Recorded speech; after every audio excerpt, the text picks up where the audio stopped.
In today's video, I'm going to teach you how to change the column width on Wix, helping you fine-tune your website's design to match your creative vision. Whether you're just starting out or have some experience, this tutorial will walk you through the process with ease and clarity, ensuring your site looks exactly how you envision it. Let's begin by opening up your Wix website editor. Once you're logged in, navigate to the site you're working on and open the editor. This powerful tool is where you'll have the flexibility to make the design changes you need. Look around the dashboard and familiarize yourself if this is your first time. It's packed with incredible features that help bring your ideas to life. Next, find the column that you wish to adjust. Selecting the correct column is crucial, as it allows you to modify exactly what you need without affecting other elements on your page. Hover over the column section and you should see options appear. Don't worry if you don't get it on the first try, practice makes perfect. Once you've selected the column, look for the layout icon. This is often a small icon that resembles a grid or some form of a layout symbol. Clicking this will open the layout settings where the real magic happens.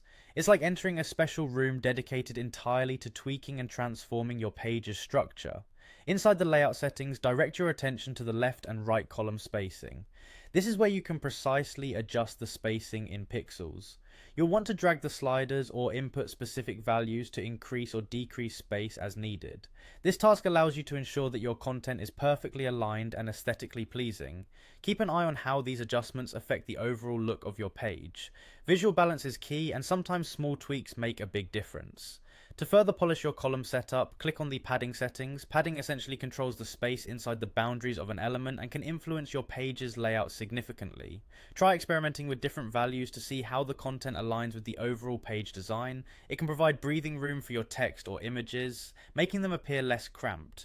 Remember, these tools are here to give you complete creative control over your website's appearance. Don't hesitate to experiment until you get the results that best represent your brand or personal style. Take your time to review the adjustments and make additional tweaks if necessary. And there you have it. Changing column widths on Wix becomes a seamless process with these steps, giving your site a personalized touch. Thank you for watching, and feel free to reach out if you have any questions or need further assistance. Happy editing!